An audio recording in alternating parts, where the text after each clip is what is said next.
สบายดีท่านผู้ชมกลับมาพบกับช่องทอล์กเดอะนิวและองค์กรที่เราอยากจะนำเสนอในมื้อนี้ก็ถือว่าเป็นองค์กรที่น่าสนใจเนาะที่ว่ามันเกิดขึ้นอยู่ในสปปลาวในปัจจุบันและก็ประชาชนลาวกำลังให้ความสนใจเป็นอย่างยิ่งเนาะก็คือการขึ้นค่าไฟของรัฐวิสาหกิจไฟฟ้าลาวที่ว่ามีการขึ้นค่าไฟในทุกๆเดือนและก็ขึ้นทุกๆปีท่านผู้ชมจนฮอดปี2029พุ่นแหละในปัจจุบันจนฮอดปี2029ก็ถือว่าเฮ็ดให้ประชาชนลาวหลายคนตกใจกับค่าไฟของตัวเองที่จะต้องได้จ่ายเนาะท่านผู้ชมซึ่งในปัจจุบันประชาชนลาวให้ความสนใจเป็นอย่างยิ่งก็คือประเด็นนี้แหละเนาะท่านผู้ชมเพราะว่าเขาจะเลื่อนไปในสื่อโซเชียลเพจใดเขาเจ้าก็รายงานว่าจะเป็นเพจทางการของลาวเขาเจ้าก็ได้รายงานออกมาเนาะเกี่ยวกับค่าไฟที่มันเพิ่มขึ้นแบบคูณ2เนาะท่านผู้ชมหลังจากที่เพจทางการได้โพสต์ออกมาก็มีประชาชนหลายคนเข้าไปแสดงความคิดเห็นต่างๆนานาเนาะซึ่งเขาจะบ่สามารถอ่านให้ท่านผู้ชมฟังได้แต่ว่าเขาจะขึ้นให้ท่านผู้ชมได้เบิ่งแล้วให้ท่านผู้ชมไปอ่านเอาเนาะว่ามันไปในทิศทางแนวใดเนาะว่ามันไปในทิศทางใดกับการคอมเมนต์นี้ซึ่งบางคนก็ต้องตกใจเนาะท่านผู้ชมเพราะว่าค่าไฟปกติจ่ายแต่ 100,000 กีบไปเช็คเบิ่งเดือนนี้ต้องได้จ่าย 200,000 300,000 กีบทั้งที่ใช้ไฟเท่าเดิมเนาะท่านผู้ชมแต่ว่าบางคนก็ยังบ่เข้าใจเนาะบางคนยังบ่เข้าใจจนได้โทรไปถามสายด่วนของรัฐวิสาหกิจไฟฟ้าลาวก็คือ119เนาะท่านผู้ชมโทรไปถามว่าเป็นหยังค่าไฟคือขึ้นหลายแท้คือผิดปกติแท้เนาะจากเดิมบางคนจ่ายแต่ 500,000 กีบแต่ว่าในปัจจุบันคูณ2เป็น1ล้านกีบท่านผู้ชมเนาะก็คือคืนมา1เท่าโตหรือว่าคูณ2นั่นเองท่านผู้ชมซึ่งต่อกับเหตุการณ์นี้เนาะทางรัฐวิสาหกิจไฟฟ้าลาวก็ได้ออกแจ้งการมาให้ประชาชนได้รับทราบกับการปรับค่าไฟปรับราคาไฟฟ้าขึ้นเนาะแน่นอนบางคนก็อาจจะยังบ่เข้าใจบ่ฮู้คิดไล่อย่างต่างๆนานาเนาะเพราะว่าบางคนนี่มีแต่ว่าครบเดือนแล้วก็ต้องจ่ายค่าไฟครบเดือนแล้วก็ต้องจ่ายค่าไฟโดยที่บ่ฮู้ว่าตัวเองใช้ไฟไปเท่าใดและต้องคิดไล่แนวใดเนาะฮู้แต่ว่าค่าไฟมาเดือนเท่านี้จ่ายไปเนาะโดยที่บ่ได้คิดไล่หยังจักอย่างบ่ฮู้ว่ามันถูกหรือบ่แต่ว่ามื้อนี้เราจะมาอธิบายให้ท่านผู้ชมได้เข้าใจและวิธีคิดไล่ราคาไฟฟ้าว่าคิดไล่แนวใดเนาะเฮาใช้ไฟเท่าใดต้องได้จ่ายเท่าใดแบบนี้ท่านผู้ชมเดี๋ยวเราจะอ่านแจ้งการให้ท่านผู้ชมได้ฟังก่อนแล้วเราจะอธิบายการคิดไล่หัวหน่วยไฟฟ้าแล้วก็ราคาไฟฟ้าที่เราจะต้องได้จ่ายท่านผู้ชมก็คือแจ้งการนี่กระทรวงพลังงานและโปรแห่รัฐวิสาหกิจไฟฟ้าลาวได้ออกแจ้งการดังนี้ท่านผู้ชมถึงผู้สนใจไฟฟ้าในขอบเขตทั่วประเทศเรื่องการปรับปรุงโครงสร้างราคาไฟฟ้าภายในปี2025ปี2029ท่านผู้ชมก็คือในระยะเวลา4ปีอิงตามกฎหมายว่าด้วยไฟฟ้าฉบับปรับปรุงเลขที่19/สพสลงวันที่9พฤษภาคม2017อิงตามแจ้งการขององค์การกระทรวงพลังงานและโปรแห่ฉบับเลขที่0749/พบหกลงวันที่29กุมภาพันธ์2025อิงตามแจ้งการขององค์การกระทรวงพลังงานและโปรแห่เกี่ยวกับการกำหนดราคาไฟสำหรับภาคบ่แม่นที่อยู่อาศัยไตรมาส1ในปี2025ฉบับเลขที่0779/พบหกลงวันที่27เดือน2 2025รัฐวิสาหกิจไฟฟ้าลาวขอถือเป็นเกียรติแจ้งมายังผู้สมใช้ไฟฟ้าในขอบเขตทั่วประเทศรับทราบว่ารัฐบาลได้เห็นดีรับรองการปรับปรุงโครงสร้างราคาไฟฟ้าตั้งแต่ปี2025หาปี2029ซึ่งรายละเอียดมีดังนี้ข้อที่1ภาคที่อยู่อาศัยเนาะก็คือประชาชนทั่วไปนี่แหละเดี๋ยวเราจะขึ้นภาพให้ท่านผู้ชมได้เบิ่งแล้วเราจะอธิบายให้ท่านผู้ชมได้รับรู้ไปพร้อมๆกันเลยเนาะเพราะว่าท่านผู้ชมบางคนก็อาจจะยังบ่รู้วิธีการคิดไล่ค่าไฟต่างๆท่านผู้ชมความหมายก็คือตัวนี้เนาะมันจะมีตารางตัวทำอิฐนี่นะที่เป็นปี2025นี่นะมันจะมีลำดับ1หา12อันนี้จะเป็นเดือนเด้อท่านผู้ชมเด้อก็คือเดือน1หาเดือน12นั่นเองและ1หา8นี่ละแม่นจะเป็นลำดับหัวหน่วยไฟฟ้าท่านผู้ชมแล้วบัดนี้เราจะมาอธิบายแล้วก็ยกตัวอย่างให้ท่านผู้ชมได้เข้าใจเนาะลำดับที่1นี่นะที่เขาเจ้าเขียนว่า0.25กิโลวัตต์โมงอันจะเป็นหัวหน่วยไฟฟ้าแล้ว1อันนี้จะแม่น1ละทั้งลุ่มมันจะเป็น355อันนี้จะเป็นราคาไฟเนาะหรือว่าอัตราไฟอะไรท่านผู้ชมสมมุติว่าท่านผู้ชมใช้ไฟ25กิโลวัตต์โมงก็คือบ่เกิน25กิโลวัตต์โมงภายในเดือน1เด้อท่านผู้ชมก็เอามาคูณ355กีบถ้าว่าท่านผู้ชมใช้ไฟ10กิโลวัตต์โมงท่านผู้ชมก็เอา10กิโลวัตต์โมงมาคูณ355กีบถ้าว่าท่านผู้ชมใช้ไฟ25กิโลวัตต์โมงท่านผู้ชมก็เอา25กิโลวัตต์โมงมาคูณ355กีบมันก็สิเท่ากับราคาไฟหรือว่าค่าไฟที่เราจะต้องได้จ่ายนั่นเองท่านผู้ชมและลำดับที่2ถ้าว่าท่านผู้ชมใช้ไฟเกิน25กิโลวัตต์โมงเป็น26กิโลวัตต์โมง150กิโลวัตต์โมง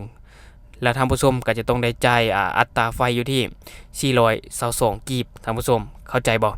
ความหมายก็คือถ้าหากว่าท่านผู้ชมใช้ไฟ30กิโลวัตต์โมงท่านผู้ชมก็จะต้องเอา30กิโลวัตต์โมงมาคูณ422กีบ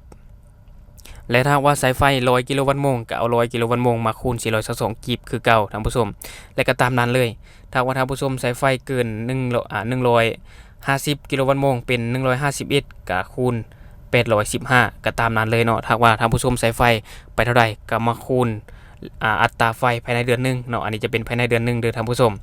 และบัดนี้เฮามาเบิ่งภายในเดือน2ท่านผู้ชมก็คือถ้าว่าท่านผู้ชมสังเกตเบิ่งมันจะเพิ่มขึ้นมาเป็นเท่าโตเนาะยกตัวอย่างง่ายๆเนาะท่านผู้ชมถ้าว่าภายในเดือนนึงท่านผู้ชมใช้ไฟ25กิโลวัตต์โมงเนาะแล้วได้จ่าย 100,000 กีบสมมุติเนาะแล้วมาเดือน2บัดนี้ถ้าหากว่าท่านผู้ชมใช้ไฟ25กิโลวัตต์โมงคือเก่าแต่ว่าท่านผู้ชมจะได้จ่ายเงินอยู่ที่ 200,000 กีบความหมายคือใช้ไฟเท่าเดิมแต่ว่าราคาเพิ่มสูงขึ้นนั่นเองท่านผู้ชมเนาะวิธีคิดไล่ง่ายๆก็คือกับเดือนนึงเลยท่านผู้ชมถ้าว่าท่านผู้ชมใช้ไฟ25กิโลวัตต์โมงก็คือบ่เกิน25กิโลวัตต์โมงนี่นะท่านผู้ชมก็เอามาคูณเป็นอัตราไฟเดือน2เนาะอัตราไฟเดือน2นี่ละแม่นท่านผู้ชมก็เอา25กิโลวัตต์โมงมาคูณ641กีบมันก็จะเท่ากับค่าไฟที่ท่านผู้ชมจะต้องได้จ่ายและลำดับที่2ถ้าว่าท่านผู้ชมใช้ไฟเกิน25กิโลวัตต์โมงเป็น26กิโลวัตต์โมง150กิโลวัตต์โมงเนาะท่านผู้ชมก็เอามาคูณ710กีบเนาะอันนี้เป็นอัตราไฟในเดือน2สมมุติว่าใช้ไฟ30กิโลวัตต์โมงก็เอามาคูณ710กีบเนาะที่เป็นอัตราของเดือน2ที่เป็นอัตราไฟของเดือน2ถ้าหากท่านผู้ชมเปรียบเทียบเบิ่งเดือน1กับเดือน2มันจะเพิ่มขึ้นมาเป็นเท่าโตเลยท่านผู้ชมมันบ่และมันก็จะเพิ่มขึ้นไปต่อเนื่องเนาะเพิ่มแต่ละเดือนก็เพิ่มขึ้นไปจนฮอดเดือน12เนาะท่านผู้ชมอันนี้ภายในปี2025ท่านผู้ชมเข้าใจเนาะแล้ววันนี้เฮามาเบิ่งในปี2026ท่านผู้ชมปี2026ละแม่นเฮาจะเปรียบเทียบเบิ่งเดือน1ระหว่างปี2025กับปี2026เนาะเดือน1ในปี2025ละแม่นได้จ่ายแต่อัตราไฟ355กีบเนาะแต่ว่าภายในปี2026จ่าย739กีบ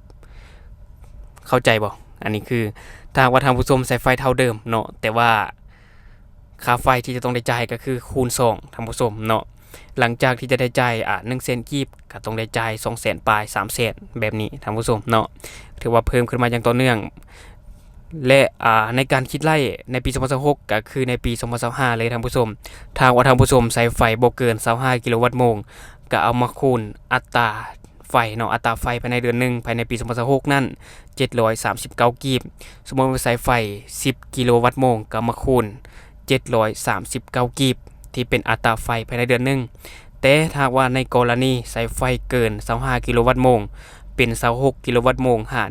150กิโลวัตต์โมงก็เอามาคูณ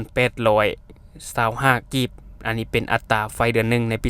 2026ถ้าว่าเราเปรียบเทียบเบิ่งเนาะลำดับที่2อัตราไฟภายในเดือนนึงแล้วภายในเดือนนึงในปี2025กับภายในเดือนนึงในปี2026ท่านผู้ชมจะสังเกตเห็นว่ามันเพิ่มขึ้นมาเป็นเท่าโตท่านผู้ชมและการคิดไล่ก็เป็นไปตามนั้นเลยเนาะมันจะเพิ่มขึ้นแต่ละเดือนจนหมดปี2026พุ่นแหละตั้งแต่เดือน1 2026หาเดือน12 2026มันจะเพิ่มไปในแต่ละเดือนเลยท่านผู้ชมเนาะและการคิดไล่ค่าไฟก็ให้ท่านผู้ชมเข้าใจง่ายๆเลยเนาะก็คือว่าทางท่านผู้ชมใส่ไฟไปเท่าใดท่านผู้ชมก็เอาหัวหน่วยไฟที่ท่านผู้ชมใส่ไปนะมาคูณอัตราค่าไฟในแต่ละเดือนนั่นเองท่านผู้ชมเนาะและใน2ปีก็คือปี2025ปี2026มันจะเพิ่มในแต่ละเดือนท่านผู้ชมก็คือแต่ละเดือนจะเพิ่มค่าไฟขึ้นไปเรื่อยๆเนาะจนหมดปีและภายในปี2027หาปี2029มันจะเพิ่มในแต่ละปีท่านผู้ชมก็คือหมดปีจังเพิ่มเทื่อนึงท่านผู้ชมเนาะก็คือในปี2027นี่นะที่เขาเขียนลำดับไว้นี่นะ2027 2028 2029นี่นะมันจะเพิ่มขึ้นในแต่ละปีเห็นบ่ตัวเลขมันจะต่างกันไปนะท่านผู้ชมเนาะอันนี้ก็ถือว่ายังดีที่เพิ่มขึ้นในแต่ละปีแต่ว่าเพิ่มขึ้นในแต่ละเดือนนี่ที่ท่านผู้ชมเนาะบ่ว่าจะเป็นเปิดพัดลมเปิดแอร์เปิดไฟอย่างต่างๆเนาะใส่หม้อกระทะหม้อหุงข้าวอย่างต่างๆท่านผู้ชมแน่นอนทุกมื้อนี้เฮาใช้ไฟอยู่แล้วมันบ่ถ้ามีไฟนี่อยู่บ่ได้ดอกซากโทรศัพท์อย่างตู้เย็นหยังก็ตามมันบ่มันก็ต้องใช้ไฟหมดเฮ็ดให้หลายๆคนต้องคิดหนักกับค่าไฟที่มันเพิ่มขึ้นในแต่ละเดือนแบบนี้และประชาชนหลายคนก็ต้องพยายามมาแหละเนาะสู้ซนเพราะว่าค่าไฟมันเพิ่มขึ้นถ้าว่าเฮาบ่ดิ้นรนเฮาก็ต้องบ่มีทางอื่นแหละต้องดิ้นรนนั่นแหละท่านผู้ชมเนาะต่อกับค่าไฟที่มันเพิ่มขึ้นแบบนี้บ่มีไผจะตั้งโตรับมือได้ทันเนาะมีแต่ว่าพยายามเพิ่มรายได้ให้มันหลายกว่าเก่านั่นเองท่านผู้ชม และทั้งหมดก็คือข้อมูลเล็กๆน้อยๆที่เราเก็บมาฝากท่านผู้ชมในมื้อนี้เนาะหวังว่าท่านผู้ชมสิเข้าใจการคิดรายหัวหน่วยค่าไฟต่างๆท่านผู้ชมเนาะเพราะว่าท่านผู้ชมนี่ส่วนหลายเฮาสังเกตเบิ่งที่ผ่านมาเนี่ยบ่ได้สังเกตดอกว่าท่านผู้ชมใช้ไฟไปเท่าใดและต้องคูณเท่าใดมันจังสิเท่ากับค่าไฟมีแต่ว่าเดือนนี้เขาเอาบิลไฟมาให้จ่ายเท่านี้เด้อก็มีแต่จ่ายไปเลยบ่คิดไรเลยว่า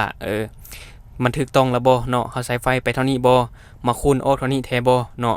และการที่เขาคูณแบบนี้ก็บ่แม่นว่าจะบ่เชื่อใจทางรัฐวิสาหกิจไฟฟ้าเพิ่นแต่บางทีก็มีการผิดพลาดเนาะเพราะว่าเพิ่นต้องได้เฮ็ดบิลออกไปในทั่วประเทศท่านผู้ชมมันเกิดข้อผิดพลาดแนวใดก็มีแต่ทางที่ดีคิดไล่เอาไว้ให้มันมีความถูกต้องเนาะท่านผู้ชมเนาะและทั้งหมดก็คือข้อมูลเล็กๆน้อยๆที่เราเก็บมาฝากท่านผู้ชมในมื้อนี้เนาะสำหรับท่านผู้ชมคนใดเบิ่งคลิปของเราแล้วยังบ่ได้กดติดตามช่องยังบ่ได้กดกระดิ่งก็อย่าลืมไปกดติดตามช่องกดกระดิ่งเพื่อเป็นกำลังใจให้เราได้ผลิตคลิปดีๆแบบนี้ออกมาเรื่อยๆหรือสำหรับท่านผู้ชมคนใดมีความคิดความเห็นอยากตำหนิติเตียนก็สามารถฝากไว้ได้ใต้คอมเมนต์ของเราแล้วเราจะเข้าไปอ่านแล้วก็ตอบแลกเปลี่ยนประสบการณ์นํกันอย่าลืมสนับสนุนกันโดยการกดติดตามช่องขอขอบใจ